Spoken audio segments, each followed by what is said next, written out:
Right, so Israel's generals have finally said what the politicians won't admit to. The army's broke. They told their own finance ministry they're not prepared for new wars unless the treasury finds billions more to shovel into Israel's war machine. And they said it with two ceasefires supposedly in place, and the country already spending nearly 9% of its GDP on defence, the highest rate since 1967. That isn't national security, that's fiscal trench warfare. You've got a government cutting hospitals to fund bombing raids, borrowing from America to call it self-reliance, and running an economy that can't exist without a war to justify it. The headlines call it budget strain. Well, it's just doing a lot of heavy lifting, isn't it? Because the truth's a lot simpler.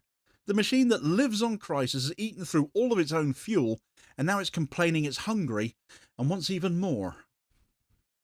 Right, so Israeli military officials have quietly told their own finance ministry that the army is not prepared for new wars unless it receives an urgent budget boost. And that's as close to a confession as you're ever likely to get from a government built on permanent mobilisation for the sake of keeping one man in power, I suppose. The generals said the quiet part out loud. They burned through the stockpiles, all of their budget, and frankly the story they concocted to cover all of this got torched long ago as well. But they've reached the edge of their own arithmetic and they can no longer make the numbers add up. And the figures prove it too. The Knesset has already pumped an extra 30.8 billion shekels, about $9 billion, into defence this year, taking the national budget from 756 to 787 billion shekels.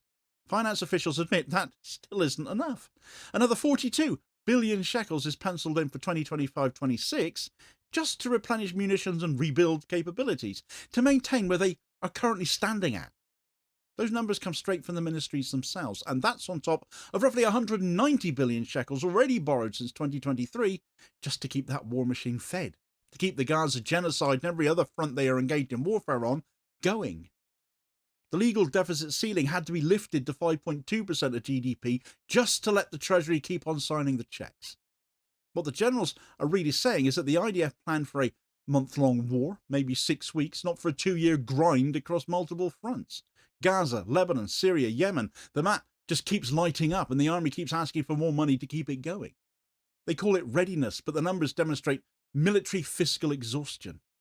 The share of defence spending has hit between 8 and 9% of GDP, the highest since 1967, and about 3 times the OECD average. No Western economy sustains that level without gutting its civilian core, without gutting what it means to be a functioning state. Even the Bank of Israel's own reports warn that the burden risks long-term fiscal erosion. Debt now sits at near 70% of GDP. The 2024 deficit closed around 6.9%. Growth has fallen to 1%, and that's the rosy estimate, inflated by government spending itself. Fitch cut Israel's credit rating to A with a negative outlook. Moody's pushed it down to Baa1. Those are not figures of resilience, they're the symptoms of a state living permanently in its own overdraft. The same Treasury briefing that demanded more defence money also ordered 3% cuts across every civilian ministry to pay for it. Hospitals, housing, education, all trimmed, so that the army can claim to be ready for a war it says it can't afford as well. It's not security, that's triage ahead of a fatal diagnosis. The irony is that Israel still insists under ceasefire in both Gaza and Lebanon, of course, not even active on those fronts if you take their word for it, and frankly few of us do, I'm sure. But UNIFIL peacekeepers in southern Lebanon keep on logging repeated Israeli strikes that have gone on ever since the ceasefire came into effect in November of last year. Gaza has seen strikes throughout this alleged ceasefire on basically a daily basis, the ceasefire basically meaning that they cease and Israel keeps on firing. Syrian and Yemeni targets have been hit by drones and airstrikes. Expansion into southern Syria is happening again. The West Bank remains under nightly incursions and settler violence, all as documented by the likes of Amnesty and B'Tselem. So when the generals demand billions for future wars, as they're putting it, it's the wordage we're getting, they really mean the wars that never stopped. The ceasefires exist on paper, but the budgets tell the truth. So this isn't about running out of cash, it's about running out of excuses. Israel's war economy is eating itself, and everyone inside the system knows it. The army's warning isn't a plea for survival, it's leverage. It's how the defence establishment forces the civilian government to keep the spigot open. The military says we're unprepared. The finance ministry signs another emergency bill. The Knesset waves it through, and the cycle just continues. Each new front justifying the next round of borrowing. The country now spends more on interest payments and mobilisation costs than it does on social services. So where does all this fresh money come from then? Mostly debt in America. The US has poured between $16 and $18 billion in extra military assistance since October 2023, on top of the $3.8 billion a year locked in under the 10-year Memorandum of Understanding. That flow keeps Israel's missile defences stocked, the Iron Dome, David Sling, the Arrow defences in play, and its Air Force flying. But it's not free money. Under the Foreign Military Financing Programme, virtually every dollar must be spent on US contractors. The local spending waiver expired in 2018, so none of that cash can be converted into shekels for Israeli production, Israeli economic interests. So in effect, Washington subsidises Raytheon and Lockheed Martin, while Israel imports the hardware on credit. It looks like aid, but it's actually dependency, and that dependency shapes everything. Without US supply lines and bond market confidence, the Israeli economy would seize up within months. The shekel only holds because investors still assume Washington will cover any shortfall. Not a bad assumption, all things considered, when you factor in wealthy Zionist donors to US political parties and politicians. If that assumption ever cracks, though, if Congress finally balks at another supplemental package, or a new administration decides to use leverage, fat chance where there isn't any discernible difference between both US main parties, I grant you, the illusion of autonomy would collapse overnight. Israel's war machine runs on American liquidity and foreign confidence. Its sovereignty is in effect rented out and not its own, a fake state built more on optics than substance. Netanyahu's government calls this strength, though. Strength!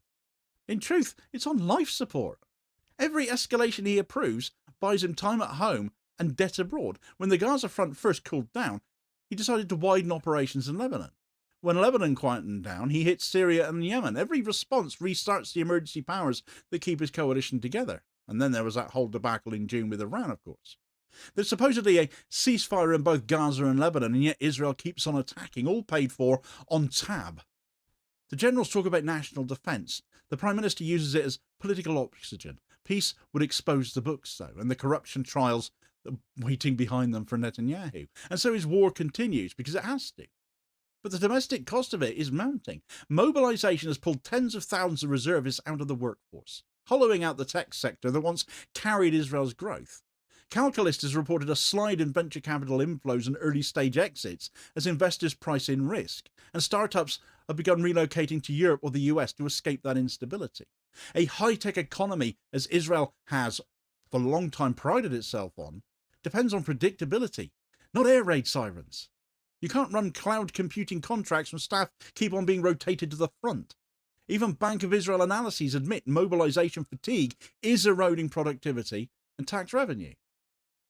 Inside Israel, the propaganda of unity is fraying too. The same reservists who were hailed as heroes 2 years ago are back on the streets protesting the endless call-ups and the economic wreckage that's being left behind.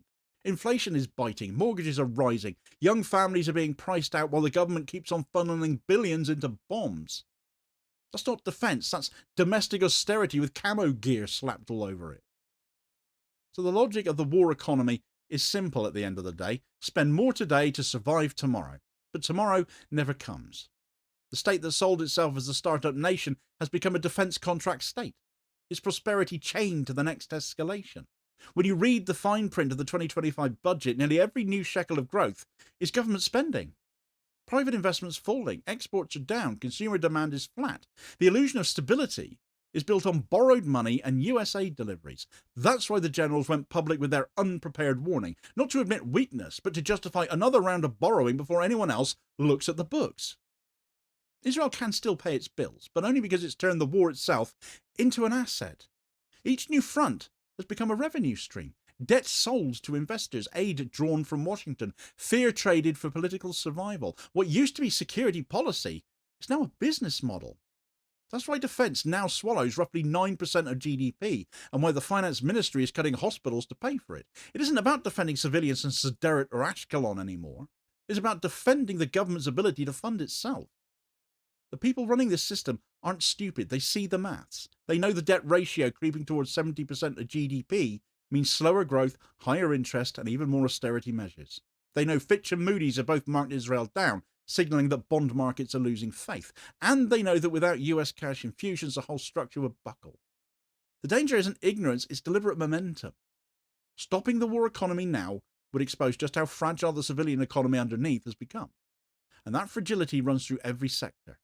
The same startups once hailed as symbols of modern Israel are laying off staff or moving abroad. Construction is slowing, tourism has collapsed, shipping through Eilat has dried up under Houthi blockade. Yet the rhetoric from Israel's politicians stays the same. Existential threat, national unity, security first. Every failure becomes justification for the next mobilization. Every temporary operation becomes another line item. And because most Israelis still believe withdrawal equals weakness, there's no political oxygen for peace. Only competition over who can promise a stronger fist. The result is a government that governs nothing except crisis. The Knesset votes budgets it can't fund. The army plans wars it can't win. The central bank issues warnings no one seems to read. And Netanyahu, who should have fallen a dozen scandals ago, survives because permanent emergency suspends accountability. Yet given that Israel's economy is now propped up by this war machine he is allowed to bloat, even if he went now, his successor, even if minded to end the warfare, might decide they can't actually afford to anymore. War has become an insurance policy. Without it, Netanyahu's trials resume, his coalition fractures, the public finally measures the cost of his rule, and that's why the ceasefires keep breaking. It's not an accident, it's design. That, of course, is nothing we didn't already know, but this is the story behind it. Each military expansion restarts the funding clock and resets the political narrative. It's not just about keeping Netanyahu out of jail. It's keeping the Israeli economy on life support as it is. Each one deepens dependence on Washington, though, because each strike needs fresh munitions and replacement systems that the local industry can't produce without US parts due to US contracts with US arms firms. The foreign military financing program that bankrolls those systems forbids Israel from spending a cent of that aid at home. So the more America helps, the weaker Israel's own industrial base becomes. That's the paradox of Israeli power now. Militarily sophisticated, fiscally completely dead. The state can still kill, but it can't build. It has global leverage only so long as it stays armed and is at war. And every step it takes towards peace threatens its own economic structure. The world sees an aggressor, more and more so now. Inside the walls, it's an addict, though, one that can't quit the substance keeping it alive. The danger isn't just economic collapse, it's moral collapse disguised as solvency. When a government funds itself through endless war, as this one is doing, killing becomes an accounting category on a spreadsheet. Each strike isn't just an act of violence, it's a budget line now. Proof that the machine is still turning. Gaza's ruins become deterrents, Lebanon's ashes become security dividends, and each round of bloodletting buys another quarter's breathing room. The cruelty is literally structural now within the Israeli economy. And yet for all the propaganda, the fear, the foreign money, the end is already visible in the figures. 8 to 9% of GDP on defence, 70% debt, 6.9% deficit, 1% growth, credit downgrades, capital flight, an economy that once ran on innovation now running on rationing. These aren't abstract metrics, they're the vital signs of a country exhausting itself. It's on life support. You don't need to predict collapse, the data is already writing the obituary here. Israel can keep fighting, but it can't afford to stop. And that's the trap it's now in. That's where Netanyahu has dragged the country to. The army demands more money to prepare for the next war. It'll get it, I'm sure, because the next war is necessary to justify the money. So the system is circular, it's self-devouring, and everyone inside it pretends it's strategy, but it's not strategy, it's inertia, political, fiscal, and moral. And when you strip away all the rhetoric, what's left is a simple ledger. On one side, US subsidies, foreign loans, and emergency budgets. On the other, a shrinking workforce, falling investment, and public services bled dry. That isn't national defence, it's managed decline. And decline, no matter how heavily armed it is, still ends the same way. A country can survive fear, it can survive isolation, it can even survive defeat. But it can't survive basic arithmetic. You can't have a high-tech economy and a forever war. One of them dies first. While the state might still be able to cover the bills, parts of it can't, and the loss of 46,000 businesses, the port of Eilat and a steel plant going bust recently underline the state of Israel's economy on the ground. So get all the details of that story in this video recommendation here as your suggested next watch. Please do also hit like, share and subscribe if you haven't done so already, so as to ensure you don't miss out on all new daily content, and sort of spreading the word and helping to support the channel at the same time, which is very much appreciated, holding power to account for ordinary working class people, and I will hopefully catch you on the next video. Cheers, folks.